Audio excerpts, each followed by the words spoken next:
Is reverse migration a reality? If you believe the recent report released by the NABARD, it clearly shows that the agriculture labor force survey post-reverse migration has increased. Even the data from Manreka shows that the workforce in semi-urban areas and villages have increased considerably post-reverse migration. So the question arises, what impact does it create on the housing sector?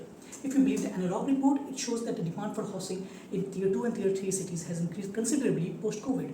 And there's also been a boost in the housing sector market that has been witnessed. So we can conclude that reverse migration is a reality, and it is up to the housing finance companies how they encash on the great prospects that has been developed in semi-urban areas and Tier 3 cities post-reverse migration.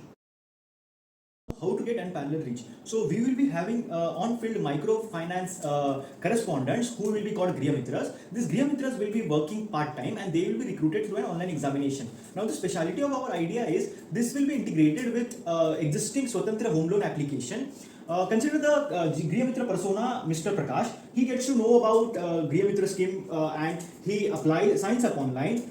He gets the exam material online and he prepares for the exam. He attends the exam for which he will get 3 attempts every 6 months. Once he passes the exam, he uploads all his documentation on the app itself, and post verification of the documents, he becomes our agent. Now coming to consumers, the process will be similar for loan approval. All the documents will be uploaded on the application and verification will be done online.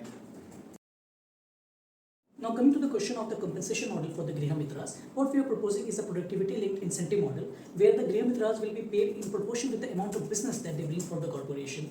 The incentive will be based on the EMI paid by their respective customers for the repayment of their loans, and that in proportion of that their incentives will be paid off by the corporation. Now the next question is, how will we be catering to such a large geographic locations? Since India is a land of villages and we are serving in the Tier 3 city and the villages, what we are proposing that we will be dividing the entire area into different regions, and we will be appointing a nodal credit officer basically for that region, that will be acting as the HOD for all the Griha Mitras and their respective customers. All the queries with respect to the customers and their loan documentation process will be handled by him, and he will be also the in charge for handling the incentive model for the Griha Mitras.